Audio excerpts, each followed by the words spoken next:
el 2008, yo ya lo digo 1000 veces, nos hemos dado de comer, les hemos pagado la comida, les hemos llevado a casa. Empezar a poner el dedo en el colectivo de los pensionistas porque son el colectivo de lejos más egoísta que hay en España. Algo muy interesante, algunos de los mensajes que están proliferando en redes sociales sobre las pensiones. Algunos youtubers, sobre todo jóvenes, acusan a los pensionistas de insolidarios. Necesitamos mano de obra para poder tener las pensiones en condiciones.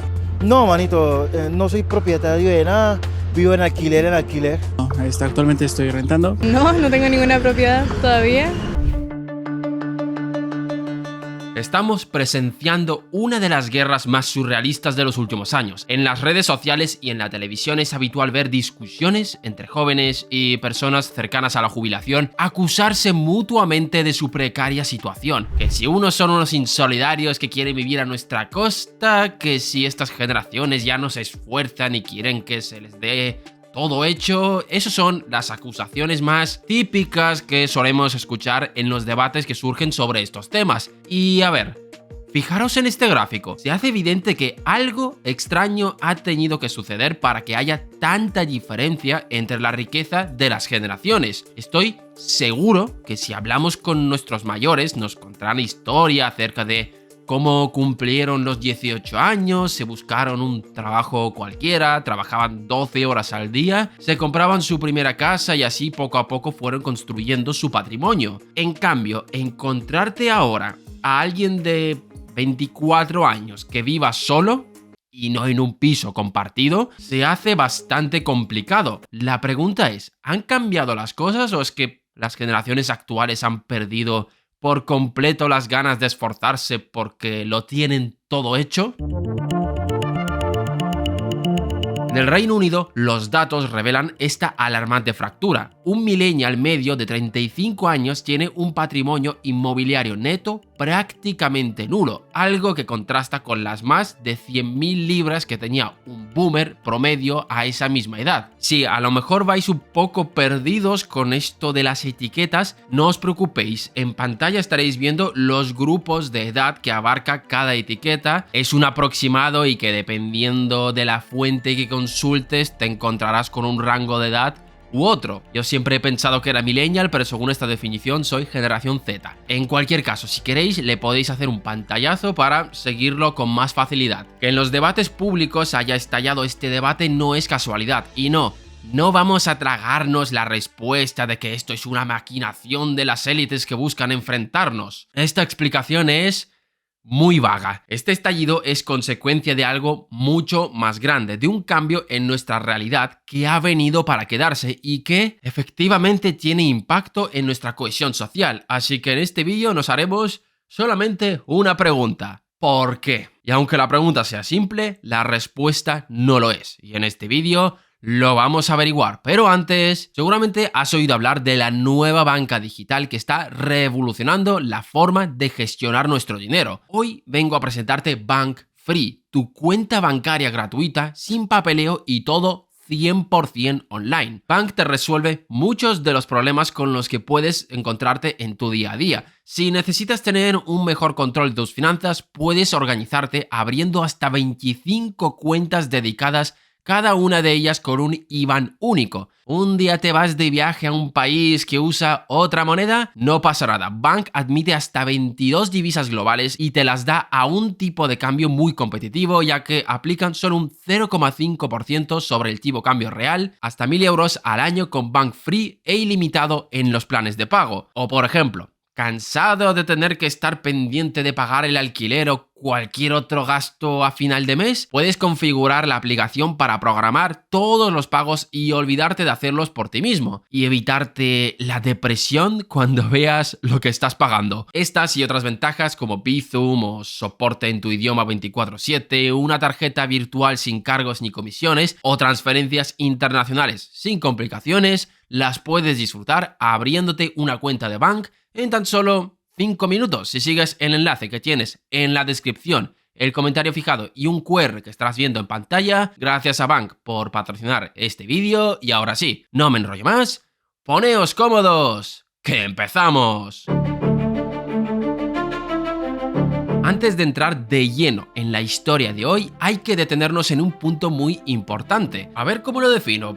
¿Qué es avanzar en la vida? ¿Qué condiciones necesitamos para vivir? Y no hablo de cosas como salud, bienestar y demás, que no digo que no son importantes. Hablo de cosas materiales. Si nos obligan a elegir solo dos cosas, la respuesta es evidente: trabajo y vivienda. Y aquí es donde nos topamos con la punta del iceberg de nuestra historia de hoy. Este es el gráfico que va a resumir prácticamente todo este vídeo. Se hace evidente que a partir de los 2000 algo gordo ha tenido que pasar para que se produzca un desacople de este calibre. Quedaros con este gráfico ya que lo vamos a ver mucho a lo largo de este vídeo. Otro paréntesis importante que tengo que hacer es que la mayoría de los datos y ejemplos son de los Estados Unidos, más que nada porque es donde más datos hay, pero la tendencia es exactamente la misma en todos los países occidentales o asiáticos también. Lo único que pueden cambiar son algunas fechas y la magnitud de los efectos, pero el relato se puede extrapolar a cualquier país que se os ocurra. Por poner un dato concreto, en 1985 el precio de la vivienda equivalía a unos 3,5 años de salario.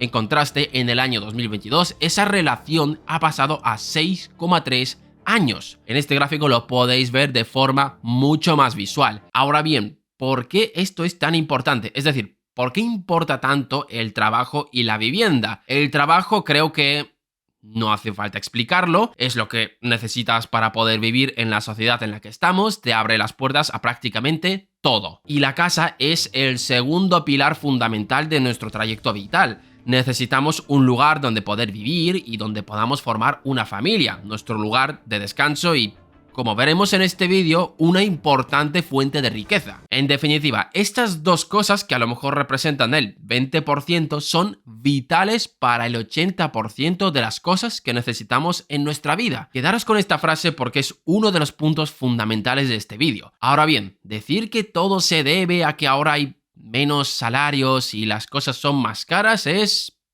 cierto, los datos están ahí y son indiscutibles, pero no sacian nuestra curiosidad de entender por qué se ha producido esto, por qué había tanta diferencia en el nivel de vida entre una generación y la otra. Para esto tendremos que remontarnos al pasado, pero no donde os pensáis. Nuestra historia no va a empezar en los años 50, que es donde apareció la generación Baby Boomer y donde parece que inician todas nuestras historias. No, nuestra historia de hoy tiene que empezar antes para entender qué mundo heredó esta generación.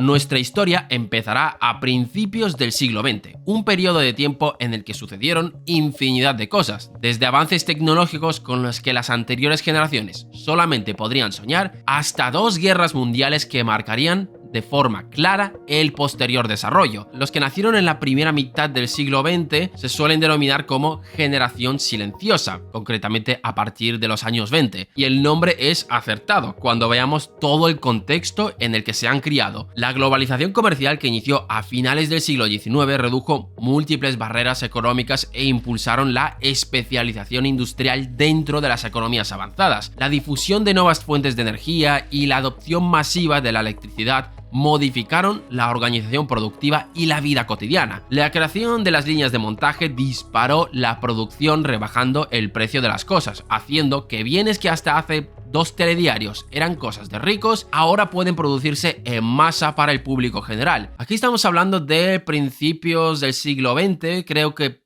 todos ya sabemos qué es lo que está a punto de suceder.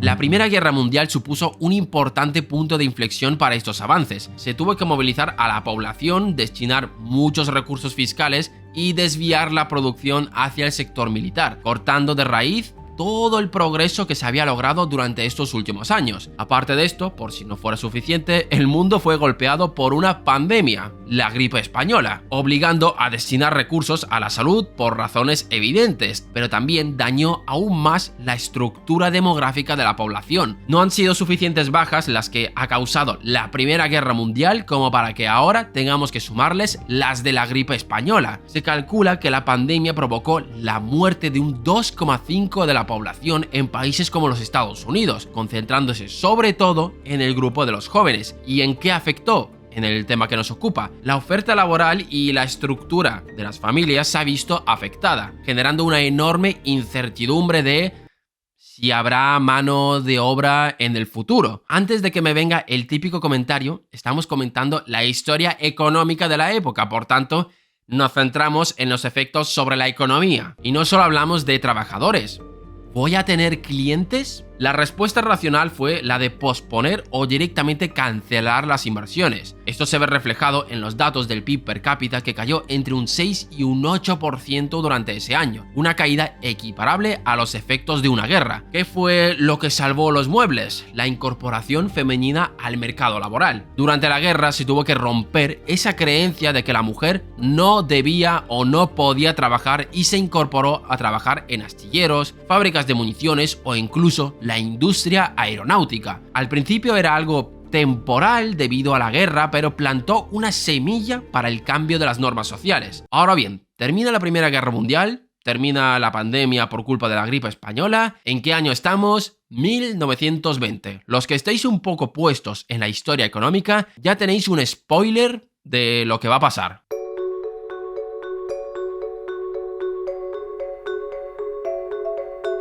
Durante la época conocida como los felices años 20 se vivió una de las épocas de auge más impresionantes de la historia, una época de crecimiento que se concentraba en los sectores industriales y urbanos. La expansión de los mercados de crédito y el consumo facilitó aún más el acceso a bienes que antes solo estaban reservados a unos pocos, como las radios o el coche. También fue una época donde crecieron los sindicatos en los Estados Unidos, gracias a los cuales se consiguieron importantes mejoras en las condiciones laborales, había mejores salarios o mejores jornadas de trabajo. Durante este pequeño paréntesis, las generaciones pudieron palpar un poco de este progreso tecnológico y científico, pero ¿qué pasó? Llegamos a 1929 y estalló una de las mayores crisis económicas y financieras de la historia.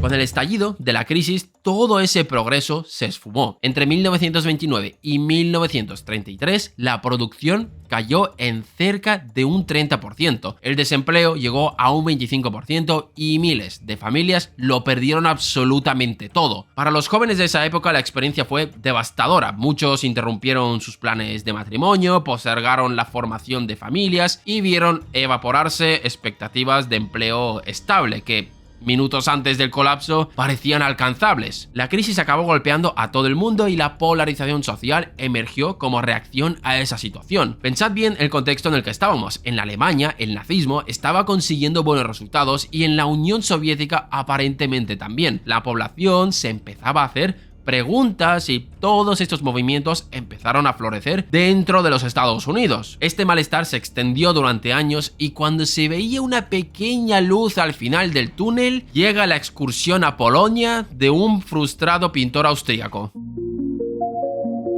La Segunda Guerra Mundial hundió aún más las proyecciones vitales de los jóvenes. Todos los recursos se destinaban a la guerra. Muchos jóvenes se fueron a combatir en el frente. En Estados Unidos, más de 16 millones de hombres entraron en servicio militar, dejando un enorme vacío en los hogares y los lugares de trabajo. No vamos a entrar en detalles de la Segunda Guerra Mundial, millones de fallecidos, ciudades destruidas, economías paralizadas. No era un paraíso. Pero a pesar de todo este contexto, durante esta época se produjeron importantes avances tecnológicos, científicos y económicos. La propia guerra exige de mejora tecnológica. Pensad que muchos de los inventos tecnológicos de los que disfrutamos primero tuvieron un uso militar. También hemos vivido grandes avances médicos, como por ejemplo el descubrimiento de la insulina, o progresos económicos como la creación de la línea de montaje que elevaba la producción de las economías abaratando costes. Podemos hacer una lista interminable de cosas como el avión, transmisión por radio, plástico, insulina, penicilina, energía nuclear o la invención del transitor, que es la base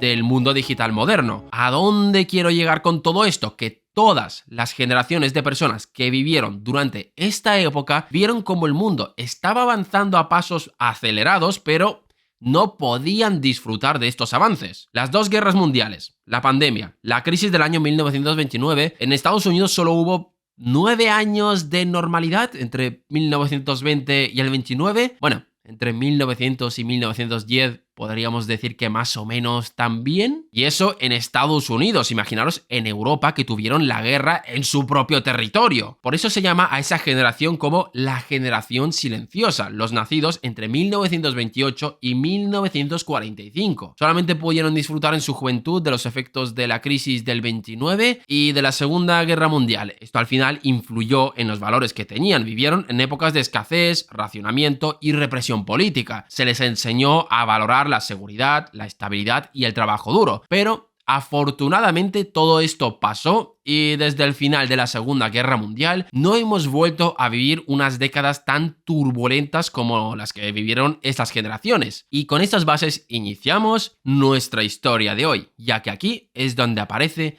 la generación de los baby boomers.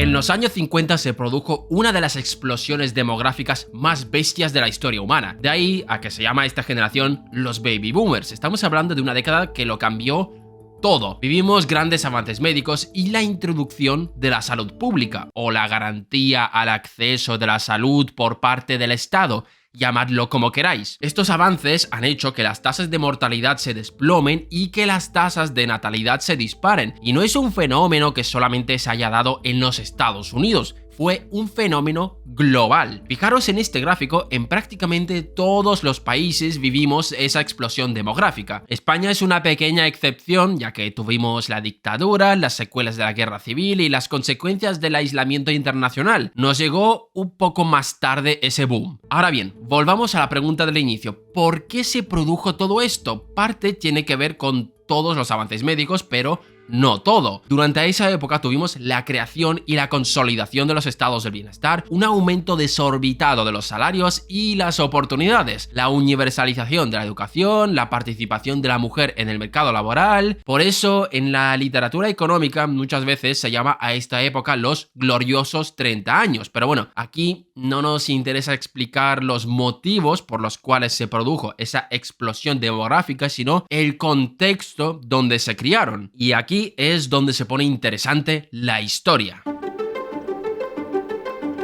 Durante esta edad de oro se vivió una expansión que probablemente no vayamos a ver nunca en nuestra vida. La edad de oro, o los gloriosos 30 años, como queráis llamarlo, fue un fenómeno tan arrollador que durante ese lapso de tiempo se acabaron los debates económicos. Os doy un poquito de contexto. Entre 1920 y 1940 había un intenso debate entre distintas escuelas económicas por ver cuál es el mejor modelo, que si clásicos, que si austríacos o keynesianos. Pero durante estos 30 años no había debate posible. Fue una alineación tan perfecta de planetas que incluso las teorías más irreconciliables se han visto forzadas a darse la mano, pedir otra ronda y admitir que, quizá solo por esa vez, la realidad fue lo suficientemente generosa para darles la razón a todos. Pero vamos con los hechos. El periodo de posguerra no solo fue clave para que las economías se reconstruyan después de la devastación sufridas por la guerra, también se creó un estilo de vida que parecía impensable hace unos años. De entrada, la propia reconstrucción fue un catalizador que impulsó la economía. Todo el dinero que se tenía que mover para volver a construir ciudades, carreteras, maquinarias,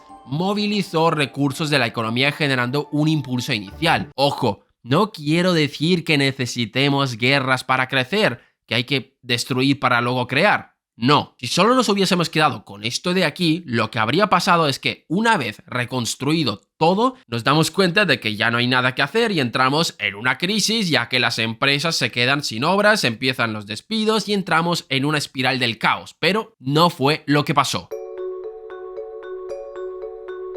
Un detalle clave que nos ayuda a entender el boom económico que se produjo en los 50 es la existencia de los recursos ociosos. ¿Y qué son esos recursos ociosos? Recursos que estaban ahí, pero no se aprovechaban. Por eso os hemos puesto todo el contexto anterior. Durante esos 50 años se generaron ideas, industrias, técnicas y otros avances que no pudieron ser aprovechados. Además, durante la propia guerra se hicieron descubrimientos científicos que luego iban a encontrar un uso civil. ¿Y por qué es tan importante la existencia de esos recursos ociosos? Si no existieran esos recursos ociosos, pasaría lo que hemos dicho hace un momento. El gobierno mete dinero en la economía, se reconstruye todo y luego entramos en una crisis con una elevada inflación de regalo. Pero como existe una capacidad ociosa, la economía no pasa por esa fase. La enorme expansión del gasto público, movido por las ideas keynesianas, que por cierto se consolidaron en los años 30, hizo que se aprovecharan esos recursos. Por ejemplo, en el Reino Unido o Alemania había mucha industria militar esperando a ser reconvertida, y con el impulso del gasto público se fomentó esa reconversión hacia una producción de uso civil. Ya que hemos hablado de Alemania, la desmovilización del Wehrmacht dejó una reserva de mano de obra cualificada. Simultáneamente, el aparato industrial del Ruhr, aunque dañado, representaba una enorme capacidad de capital que estaba listo para ser reconvertido. En todos los países se comenzó a reconvertir el equipo obsoleto y desgastado por el esfuerzo bélico por maquinaria más moderna y eficiente. ¿Qué es lo que provocó todo esto? Una recuperación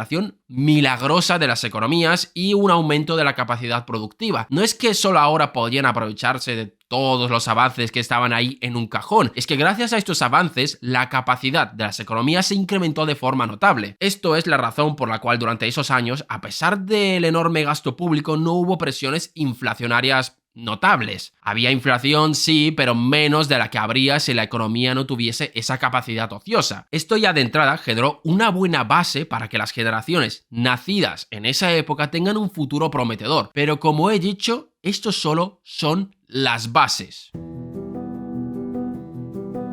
La gran expansión del gasto no solo se concentró en la reconversión de la industria, sino también en la construcción de infraestructura para comunicar el país. En Estados Unidos y el resto de Occidente, proyectos como la reconstrucción de la red de autopistas interestatales en Estados Unidos, autorizada en 1956, no solo generaron una demanda inmediata de acero, cemento y asfalto, sino que también absorbieron a millones de trabajadores, desde ingenieros hasta obreros. Claro, aquí más de uno dirá, bueno, una vez terminen esos proyectos vuelven a quedar desempleados.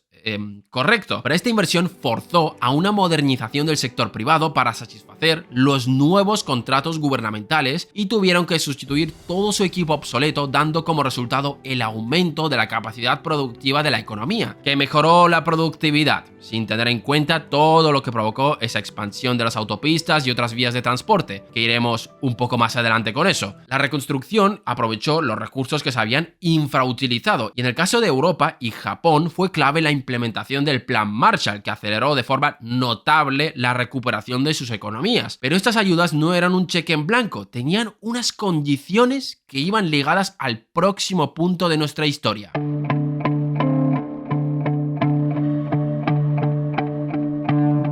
Hacia finales de la Segunda Guerra Mundial, el sistema monetario internacional sufrió de un cambio radical. Con la firma de los tratados de Bretton Woods se cambiaba por completo las reglas del juego. En esta historia lo único que nos interesa de estos tratados es que supuso un enorme cambio para el comercio de los mercados crediticios. Si alguien tiene curiosidad acerca de la historia de estos tratados, os dejamos un vídeo en la descripción. Básicamente lo que cambió es que las monedas van a estar ancladas al dólar y el dólar va a estar anclado al oro. ¿Y por qué es importante esto? Le da más flexibilidad al mercado financiero para operar. Antes de esto, el mercado crediticio estaba atado de pies y manos, pero aparte de esto, se pactó la eliminación de amplias barreras comerciales, y esta es precisamente una de las condiciones del Plan Marshall. Consecuencia, una enorme expansión económica gracias al comercio internacional. Las empresas ya no solo se tenían que centrar en producir para su país, ahora tenían muchos mercados donde vender sus productos. Pero sin duda el cambio más radical que provocó este nuevo orden monetario se vio en el mercado del crédito. ¿Por qué? Es el pilar fundamental para una de las bases más importantes para la vida de cualquier persona, la vivienda.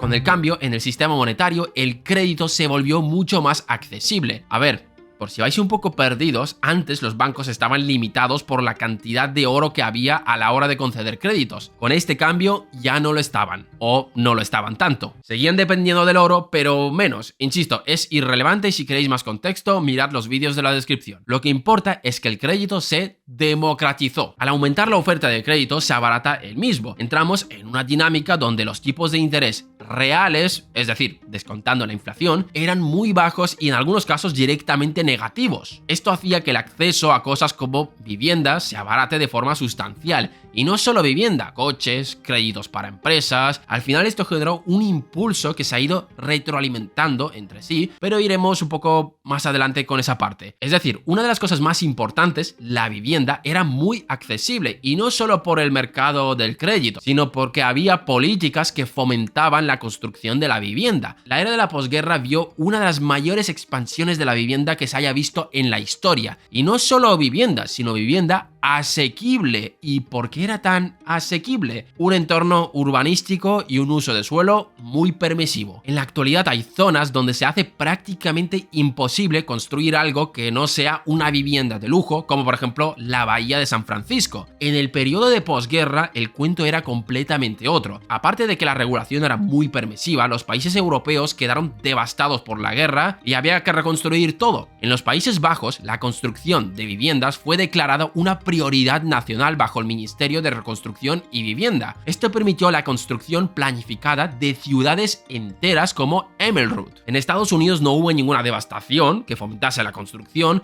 pero la rápida expansión de la economía demandaba más vivienda. Los gobiernos de condados como Nassau en Nueva York o Los Ángeles en California, lejos de obstaculizar la construcción, competían por atraer a grandes promotores. Ofrecían aprobaciones aceleradas de proyectos y la rápida extensión de la infraestructura de servicios públicos. Esto hizo que los precios de las viviendas se mantengan anclados a los costes de producción. Suena paradójico para los que vivimos en España, pero esta facilidad de construir vivienda, lejos de crear una burbuja especulativa, la ahuyentó. ¿Por qué? Se construía tan rápido que no había tiempo a tensionar los precios. Es decir, si en ese contexto de rápida expansión hubiésemos tenido regulaciones que hubiesen entorpecido la construcción de nueva vivienda, alargando mucho el proceso vía concesión de permisos y esas cosas, la oferta de vivienda no se habría adaptado a la demanda y con el impulso del mercado de crédito seguramente se habría generado una burbuja, pero no fue el caso. Pero sí, esto de expandir la oferta de vivienda está muy bien, pero no serviría de nada si no se hubiese tenido un mercado laboral funcional.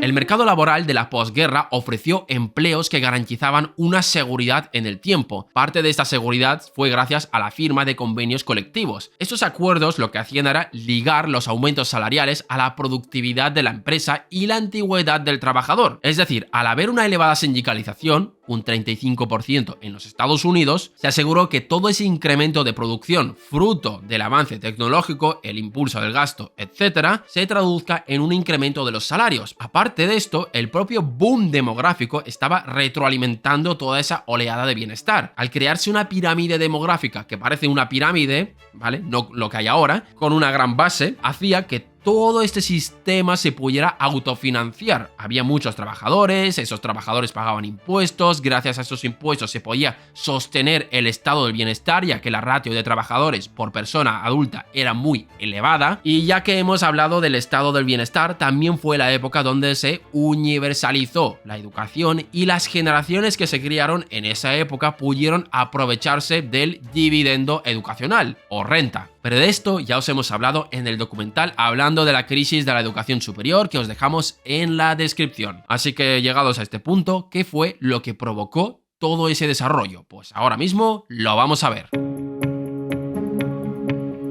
Todo esto ha generado un ascenso social asegurado. Es decir, casi con total seguridad ibas a vivir mejor que las generaciones anteriores. Y esto no es una opinión, es una realidad estadística. Un estadounidense que nace después de la Segunda Guerra Mundial tenía un 90% de probabilidad de ganar más que sus padres. En los países nórdicos, la IG, elasticidad intergeneracional de ingresos, que nos ayuda a cuantificar esta movilidad, si es cercana a 1 indica que la sociedad es muy rígida y si es cercana a 0 es que hay mucha movilidad. En los países nórdicos esa cifra llegó a un 0,2, es decir, había un nivel de movilidad social muy alto. Y a ver, es una consecuencia lógica. En ciudades como Detroit partías de un sistema de educación pública de alta calidad. Al graduarse de la secundaria, un joven podía ingresar directamente a un empleo en una de las 3 grandes compañías automotrices. Gracias al poder del sindicato United Auto Workers, esto no era un simple trabajo, sino una carrera con una escala salarial predecible, beneficios de salud y una pensión garantizada. El siguiente paso era la formación de un hogar. Con un único ingreso era suficiente para acceder a un crédito hipotecario y muy barato, además de que el propio precio de la vivienda estaba tirado. Una vez se pagaba esa vivienda, se convirtió en un vehículo de acumulación de patrimonio y el valor de la propiedad se incrementaba y el hogar acumulaba cada vez más patrimonio. Después de esto, esa misma familia podía aprovecharse de esa expansión de la educación y la segunda generación de hijos podía acceder a profesiones como ingeniería, contabilidad o medicina, asegurando que sus ingresos superarán con creces a la de sus padres. Esos hijos serían en su mayoría los baby boomers. Es decir, podías mejorar tu condición casi sin querer. Veías una correlación directa entre tu esfuerzo y la recompensa que obtienes de ese esfuerzo. El progreso era lineal y acorde a la mejora de tus habilidades. Pero lo más importante es la acumulación de patrimonio con la vivienda, que se va a convertir en una de las claves de la acumulación de la riqueza a partir de la crisis del año 2008. Y por otro lado, los sistemas de pensiones. En Europa se implementaron los sistemas de pensiones de reparto que funcionan muy bien cuando tienes una pirámide poblacional normal. El problema es que esa pirámide poblacional se empezaría a revertir a partir de los 70, el punto en el que toda esa oleada de prosperidad se comenzó a apagar.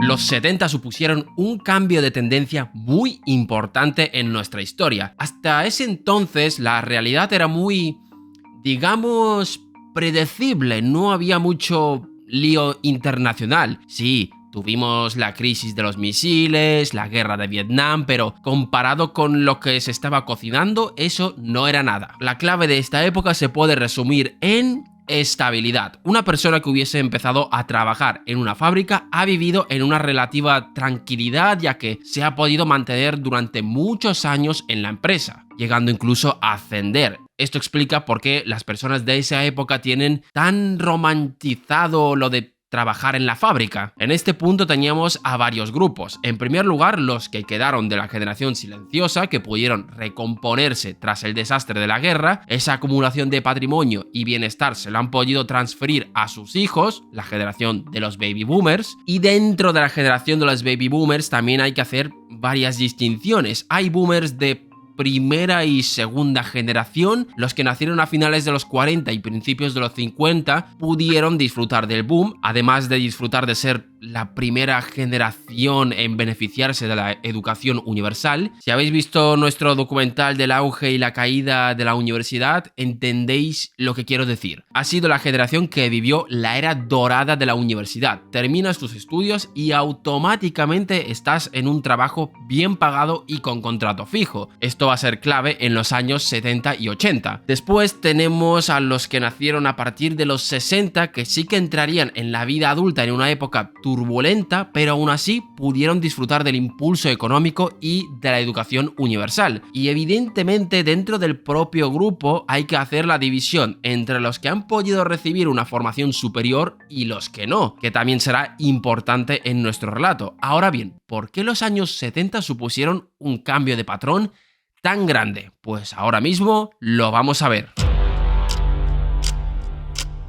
El punto de inflexión se produjo en el año 1973 con el estallido de la guerra de Yom Kippur. Esto de aquí desencadenó una de las peores crisis de la historia y rompió el esquema keynesiano que permitió la enorme expansión que vivieron las economías durante estas décadas. El sector más dañado fue el industrial, que vio como el coste del insumo básico, el petróleo, se disparaba, encareciendo la producción de todo. Prácticamente cualquier cosa que vieras en la calle dependía del petróleo de una forma u otra. Esto de aquí disparó los precios de las cosas y le dio al sector industrial occidental una puñalada de la cual no se iba a recuperar nunca. España fue de los países que más sufrió ese pinchazo. El sector industrial que se había montado en España era muy frágil, pero gracias al crecimiento que experimentaron las economías internacionales, estas carencias no se hicieron patentes. El modelo industrial español era en esencia una construcción artificial fomentada bajo la campana de cristal del proteccionismo arancelario y una planificación estatal que priorizaba la escala sobre la eficiencia. Pero bueno, el tema del desarrollo español ya lo hemos tratado en otro vídeo que os dejaremos en la descripción. Lo importante para nuestra historia es que esto de aquí supondría el fin definitivo a la idea de poder vivir de un trabajo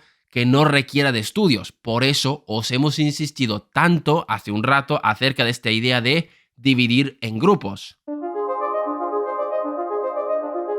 En los años 80 se hizo patente esa división entre aquellos que pudieron disfrutar de una educación superior y aquellos que no. La crisis del 73, la globalización económica, la aparición de mercados más competitivos como el asiático y la posterior revolución neoliberal, no me saltéis al cuello los liberales, matizaré esto un poco más adelante. Todo esto borró del mapa el empleo industrial que ha sido el motor económico hasta esa época. No solo eso, borró del mapa la estabilidad, que fue uno de los pilares fundamentales de esos años. Es decir, para aquellos que no se subieron a la ola de la educación superior, esto supuso un punto de quiebre importante del que les costó mucho recuperarse. Ahora bien, para aquellos que sí que pudieron formarse, entraron a los años dorados de la formación universitaria, los años donde hubo la mayor prima de educación de la historia. Pero antes...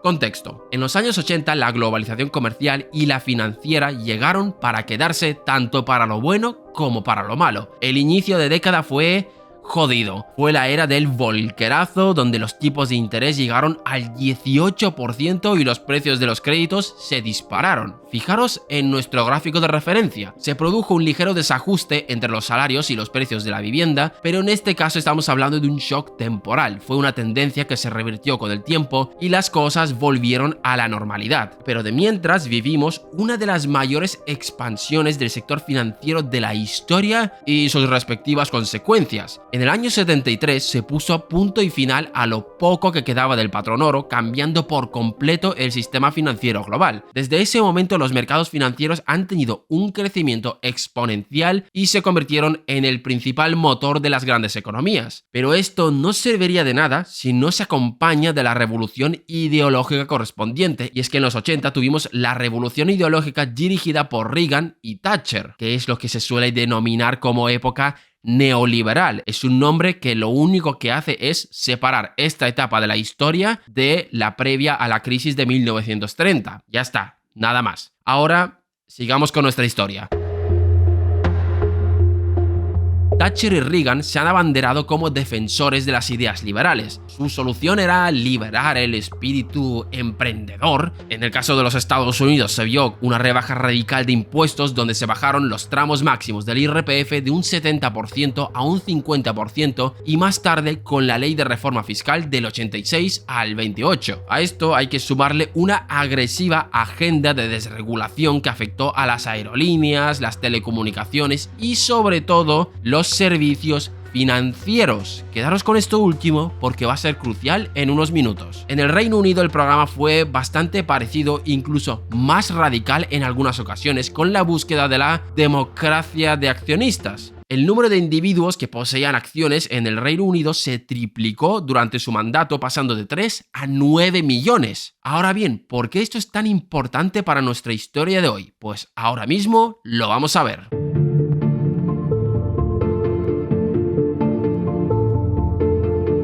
Como Como hemos dicho ya varias veces, esto de aquí generó dos trayectorias vitales divergentes. Para el baby boomer con formación universitaria que trabajaba en finanzas, derecho, tecnología o consultoría, se subió a la ola del dólar. La desregulación creó en Londres un sector financiero hipertrofiado que ofrecía remuneraciones insultantemente elevadas. Se creó lo que se conocía como la cultura yuppie, Young Urban Professional, donde un grupo de personas jóvenes vivían una vida de lujo y tenían mucho éxito material. Pensad en el contexto para aquellos que entraron a estos sectores en esos años. Llegaron en el mejor momento de la historia para ser graduado universitario. En esos años aún era novedad tener un título universitario, un mercado financiero desregulado que permitía obtener ganancias enormes y por ende ofrecer salarios muy elevados, acompañado de su riesgo, pero con eso iremos más adelante. Una de las mayores rebajas fiscales de la historia, una inflación controlada desde la revolución de los años 80 y el dividendo demográfico, es decir, la parte gruesa de la población estaba en el mercado laboral creando una estructura que fomenta la producción. Esto para el boomer con formación universitaria. Para aquellos que no hayan completado la educación superior,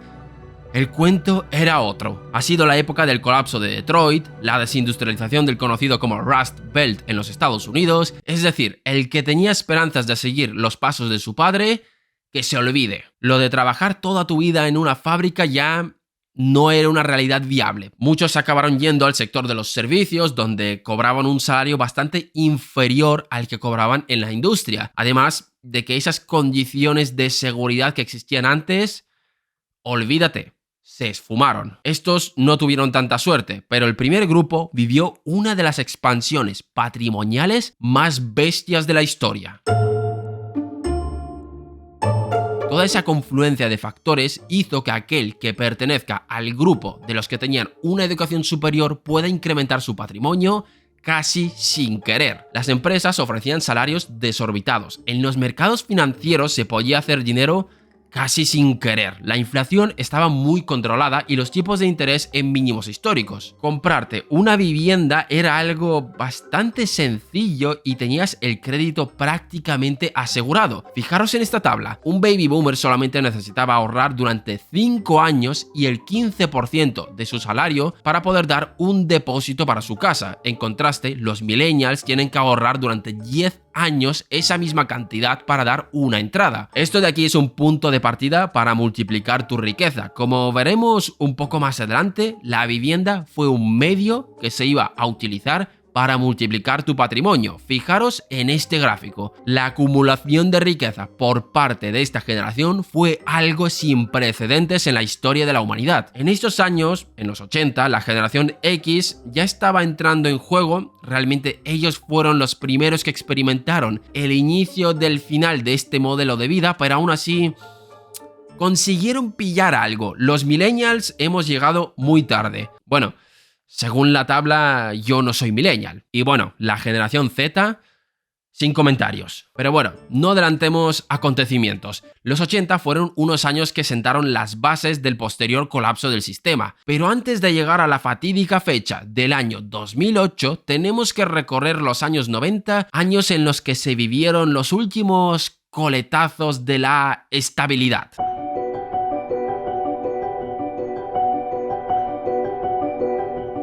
La década de los 90 la inauguró uno de los acontecimientos más importantes de la historia, la caída definitiva del comunismo tras la desintegración de la Unión Soviética. Esto de aquí es un evento que tuvo más impacto sobre nuestra historia del que os podéis imaginar, porque apareció lo que en historia económica se denomina como el dividendo de la paz. Es decir, antes se destinaba una enorme proporción del gasto al uso militar y a la investigación para uso militar. Para que os hagáis una idea, en los años 80 el gasto en defensa de los Estados Unidos llegaba al 6% del PIB.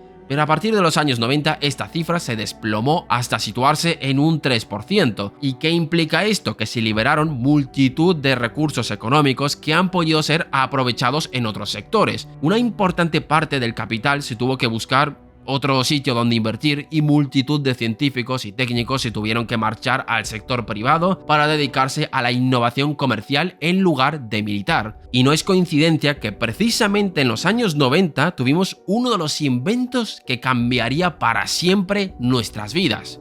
Internet.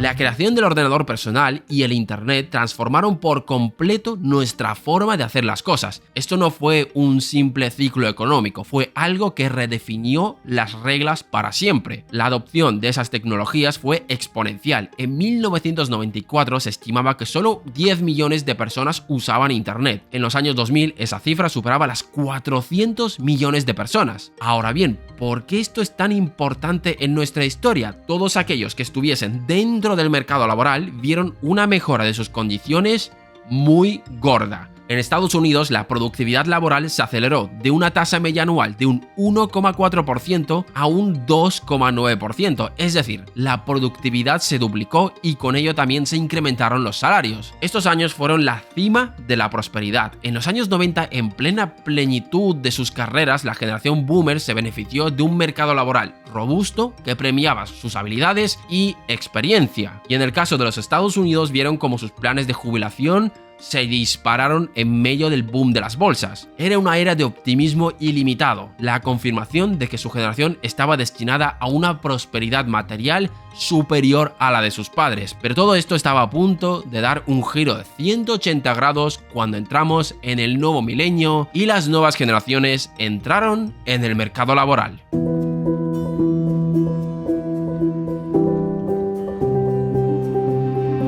Volvamos a nuestro gráfico base. En los 2000 se produjo el quiebre definitivo entre los precios de la vivienda y los salarios. Pero antes, un poco de contexto. En los 2000 tenemos dos generaciones bien diferenciadas que están a punto de entrar en el partido. Bueno, algunos ya estaban dentro, como la generación X, y luego tenemos a los millennials, donde algunos ya estaban jugando y otros estaban a punto de hacerlo. La generación Z recién se incorporaba a la vida. Aún no hay que contarla. Pero en estos años, antes incluso de la crisis del año 2008, las reglas del juego ya habían cambiado de forma sustancial. En primer lugar, estaban apareciendo los efectos negativos del cambio demográfico. Por otro lado, la prima por educación se estaba reduciendo, es decir, ser universitario ya era algo normal, no una excepción, haciendo que la recompensa se vea reducida. El punto de partida ya era muy diferente. Pero el cambio más gordo se produciría con la destrucción del mercado de la vivienda tras la crisis del año 2008. La crisis del año 2008 es probablemente la crisis más traumática de la historia. Su magnitud no es equiparable a la del crack del 29, que ocupa el primer puesto, pero el cambio de realidad que supuso aún persiste en el día de hoy. Entramos en la década de los 2000. Hay que tener en cuenta todo el contexto previo que os hemos ido mencionando, pero aparte de esto hubo dos eventos clave que fomentarían la creación de la burbuja inmobiliaria más bestia de la historia. Tuvimos por un lado la crisis de las .com y los atentados del 11S.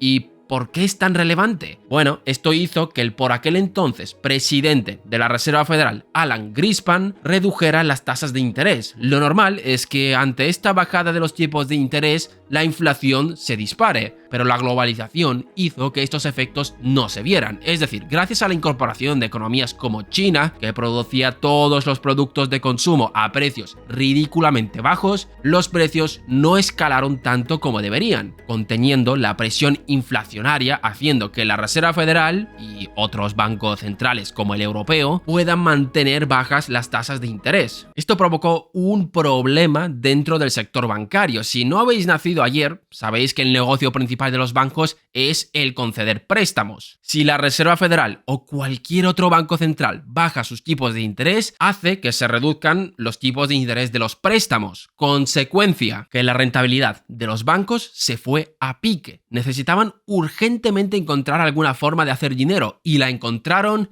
en el sector inmobiliario. El sector inmobiliario absorbió toda esa borrachera de crédito. Normalmente los bancos siempre han sido cautelosos a la hora de conceder créditos, pero la necesidad de obtener grandes beneficios les hizo saltarse estos principios. Se comenzaron a conceder las famosas hipotecas subprime, es decir, préstamos cuyos ingresos no podían pagar una hipoteca, pero que gracias a toda una serie de inventos financieros se consiguió dar este préstamo de forma segura, inflando aún más la burbuja. El precio de la vivienda no paraba de crecer. Entre 1997 y el 2006 los precios de la vivienda se duplicaron. Y esto para aquellos que ya tuvieran una vivienda pagada o que la compraron antes de la escalada de los precios fue una oportunidad única en su historia, y es que comenzaron a utilizar su vivienda como cajero automático de efectivo. ¿Cómo? Atentos. Se empezó a realizar una refinanciación con extracción de efectivo, algo que se conoce como Cash Out Refinancing, o créditos sobre el valor acumulado de la vivienda ELOX. Lo que se hacía era lo siguiente: tú tenías una hipoteca y te quedaban 150.000 por pagar. Esta casa ahora cuesta 300.000, bastante más que lo que te costó inicialmente, y aprovechando ese incremento de valor, se pedía un préstamo de $200.000 con los cuales se liquidaba la hipoteca restante. Es decir, se pagaban los 150.000 y te quedaban $50.000 para tu disfrute. Y los créditos ELOX tenían un mecanismo bastante similar. Se te concedía un crédito respaldado por tu hipoteca. En España se hacían prácticas muy similares, donde muchos españoles ya eran propietarios de su vivienda y se metían en una segunda hipoteca o cualquier otro préstamo. ¿Por qué esto tiene tanta relevancia? En primer lugar, esta práctica alimentó la subida de los precios y en segundo lugar, maquillaba el estado de la economía. Me explico. Se estima que entre el año 2001 y el 2006 los propietarios de vivienda en Estados Unidos extrajeron más de 2 billones de dólares de su patrimonio inmobiliario a través de estos mecanismos. Una inyección masiva de liquidez directamente en los bolsillos de los consumidores. Y todo este dinero estaba impulsando la economía estadounidense, ya que se empleaba para consumir, reformar sus casas, coches, televisiones de pantalla plana, vacaciones, vamos, todo esto alimentaba la actividad económica. Pero todo este sistema dependía de una premisa diabólica: los precios nunca bajan. Pero en el año 2007 el cajero automático se quedó sin fondos y todo este sistema se derrumbó. Este lapso, comprendido entre el año 2001 y 2007, fue una experiencia bastante diferente para las distintas generaciones. Para aquellos que tenían entre 45 y 60 años y que eran propietarios de su vivienda, fue la culminación de su prosperidad material. Vieron cómo por arte de magia su patrimonio se incrementaba, permitiéndoles tener un estilo de vida de ensueño. Pero para los millennials fue una experiencia de aprendizaje, ya que veían la enorme prosperidad que tenían sus padres y esperaban que a ellos también les toque vivir esto cuando sean adultos. Pero por eso comentamos al principio de este vídeo, parece que la realidad donde se criaron nuestros padres y abuelos y la nuestra es completamente distinta. Y es que la crisis del año 2008 supuso un cambio radical en nuestra forma de vida. Y ya os adelanto que el próximo documental tratará sobre la crisis del año 2008, ya que sus consecuencias siguen vigentes en el día de hoy. Pero volviendo al tema que nos ocupa, la crisis supuso un golpe para todos. Todos aquellos que utilizaban sus viviendas como cajero automático vieron cómo se desplomaba el valor de la misma. En el caso de los Estados Unidos, todos los que tenían planes de pensiones vieron cómo el valor de sus carteras se desplomaba y los millennials que entraban a la partida a sus 20 años se encontraron con el peor mercado laboral de los últimos 80 años. Y esto de aquí se traduce en la visión hacia las instituciones financieras. Una encuesta de Gallup del año 2018 encontró que solo el 37% de los millennials tenía una opinión positiva de los bancos, en comparación con el 60% de los boomers. Este recelo también se tradujo en una menor participación en el mercado de valores en sus primeros años. El retraso de los hitos vitales también es cuantificable. La edad media para contraer el primer matrimonio, que era de 26 años, ascendió a casi 30 en el año 2018. Claro, la crisis no fue eterna. El problema es que sus secuelas vinieron para quedarse y cambiaron por completo nuestra realidad.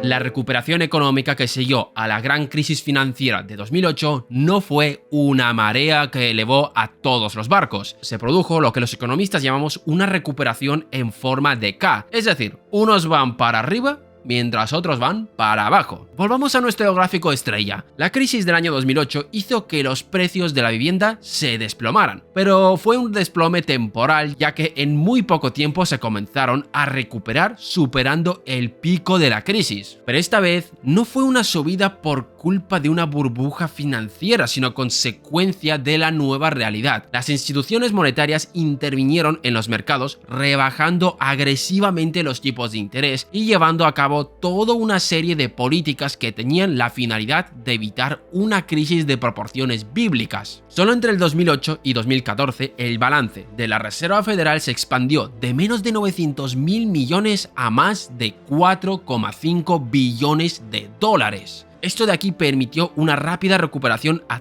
todos aquellos que tuviesen activos financieros. Según los datos de la Reserva Federal, en 2010 los hogares encabezados por personas de 55 a 74 años tenían aproximadamente el 70% del total del capital accionario y fondos de inversión en Estados Unidos. Aparte de esto, sí, los precios de la vivienda se habían desplomado, pero seguían muy por encima de su precio de compra. La mayoría de las personas adultas habían comprado su casa entre los 80 y los 90, y el precio de compra era tan bajo que incluso en el peor momento de la crisis pocos quedaron en una situación de patrimonio neto negativo a largo plazo. Simplemente tenían que esperar a que el mercado se recupere, mientras que su hipoteca fija seguía siendo la misma. Y en el mercado laboral se hizo patente la enorme dualidad. Se manifestó la dinámica de los insiders versus outsiders. ¿Qué es esto? Básicamente la presencia de un mercado laboral que protegía a los que ya estaban,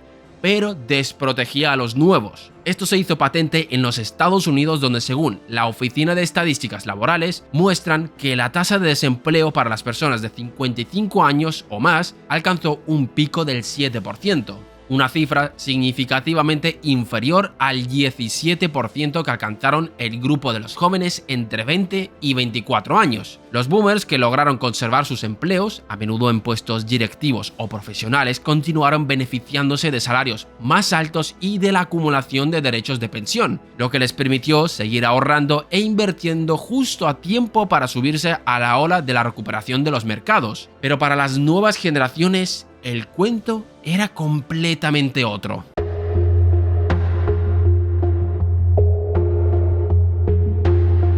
Para las generaciones millennials y zoomers, la historia fue radicalmente la opuesta. La crisis del año 2008 no fue un bache en un camino de prosperidad, sino el evento fundacional que definió su entrada en la vida adulta, creando un conjunto de desventajas estructurales y duraderas que han dificultado enormemente su capacidad para acumular riqueza. En España esto se ha hecho patente. Las generaciones más adultas se han logrado recuperar del batacazo de la crisis del año 2008. Ni el gasto, ni la renta, ni la riqueza se lograron recuperar para el grupo de los jóvenes. Por cierto, os recomiendo a todos seguir a John González en Twitter, ya que tiene auténticas joyas sobre este tema. Tendréis su cuenta de Twitter en la descripción, pero volvamos al tema. Por un lado, como ya os hemos dicho, aquellos que entraron en el año 2008 y 2012 se encontraron con un mercado laboral roto. Es decir, ya el punto de partida les impedía acumular riqueza. El mercado de la vivienda tampoco iba a ser el mismo. Por ejemplo, en España la construcción de nueva vivienda se desplomó, impulsando la subida de los precios. Pero es que esto solamente era el principio. Todas estas políticas que ayudaron a recuperar el valor de las acciones y el precio de la vivienda se convirtieron en un muro para las nuevas generaciones. Los precios de los activos más importantes se dispararon, mientras que los salarios se estancaron. La relación precio-ingreso de la vivienda, que había sido históricamente de 3 o 4,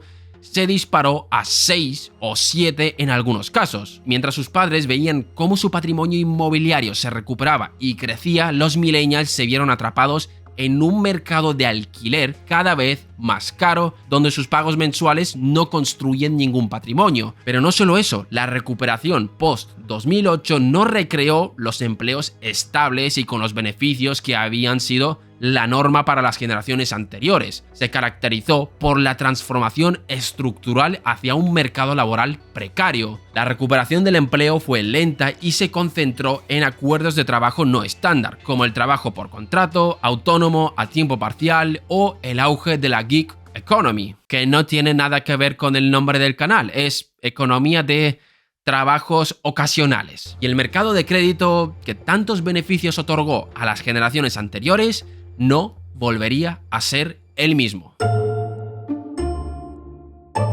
La crisis del año 2008 supuso un cambio muy radical en los mercados de capitales. La enorme acumulación de deuda puso en alerta a los gobiernos, que aprobaron toda una serie de regulaciones para evitar que ocurra una crisis como la de ese año. Se aprobaron importantes regulaciones como la ley Dodd-Frank en los Estados Unidos, Capital II o Basilea III, que lo que hacían era básicamente poner una camisa de fuerza a las principales instituciones financieras del planeta, que tuvo como consecuencia el endurecimiento de las condiciones de crédito. No hablamos de los tipos de interés, que estaban por los suelos, pero esto de dar préstamos sin importar el riesgo se acabó. Ahora los bancos tenían exigencias draconianas para conceder cualquier tipo de préstamo, algo que ahogaba el mercado hipotecario. Es decir, el acceso al principal vehículo de creación de riqueza estaba completamente bloqueado para las generaciones nuevas. Pero es que esto no era lo peor.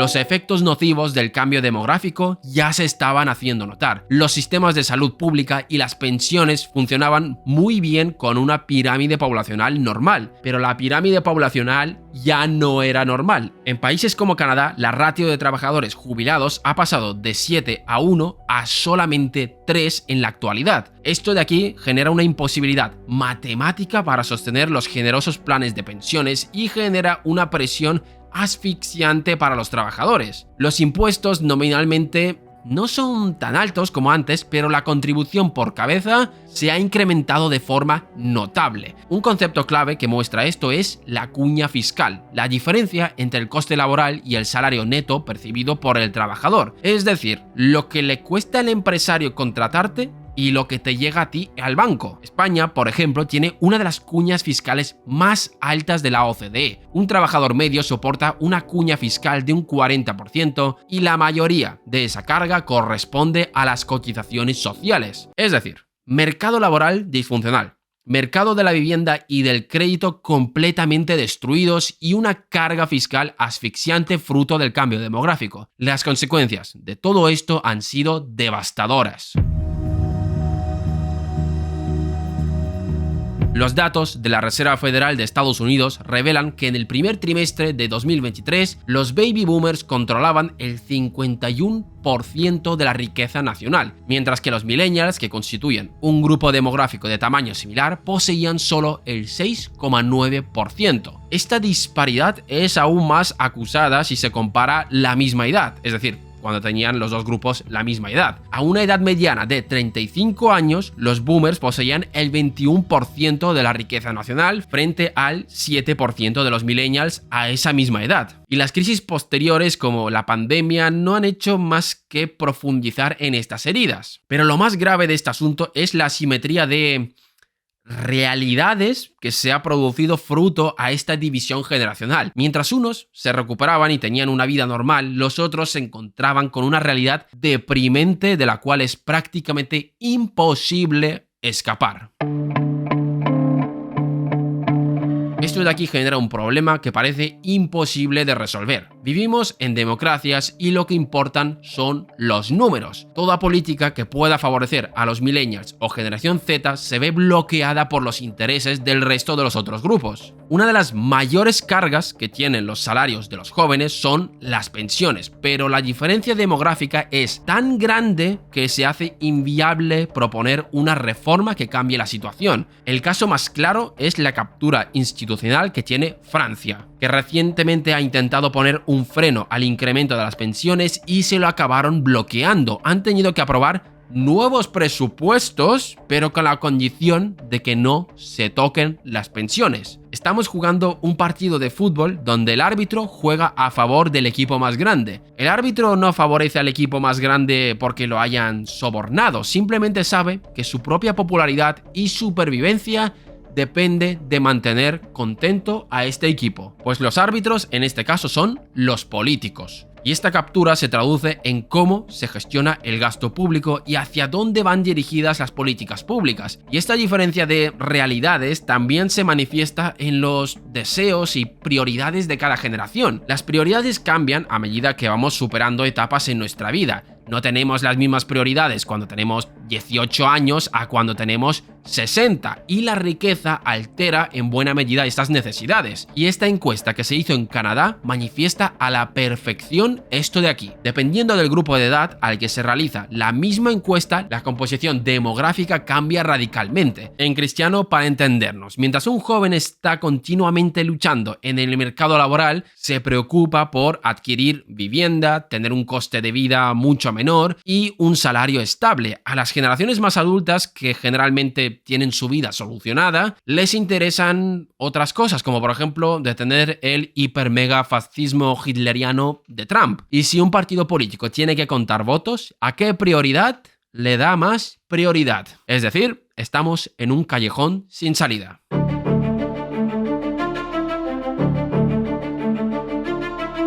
Así es como se ha gestado el enfrentamiento entre generaciones. Nadie ha estado maquinando nada para enfrentar a unos con otros. Es simplemente consecuencia de cómo ha ido evolucionando la realidad. Y todo esto ha estallado en los medios a partir de 2022 más o menos, aunque los avisos de que el sistema se estaba rompiendo ya venían de décadas atrás. Las economías occidentales se están enfrentando a una crisis sin precedentes donde tienen que satisfacer las necesidades de dos grupos de personas cuyos intereses son prácticamente los contrarios. Mientras unos quieren disfrutar de la riqueza acumulada y exigiendo los derechos que les corresponden, los otros son los que tienen que pagar todo esto jugando en unas reglas de juego que no tienen ni punto de comparación a las que tuvieron las generaciones anteriores. Y mientras tanto hay un choque de realidades bastante notable. Una generación entró a jugar en un servidor recién creado, mientras que otros han entrado en la partida con jugadores a nivel 80. La relación entre esfuerzo y recompensa se ha roto. La recompensa ya no es inmediata, sino que te llega unos años más tarde, y solo se puede cambiar esta situación si se reconoce que hay un problema y que el modelo económico que se ha estado implementando hasta ahora ya no sirve.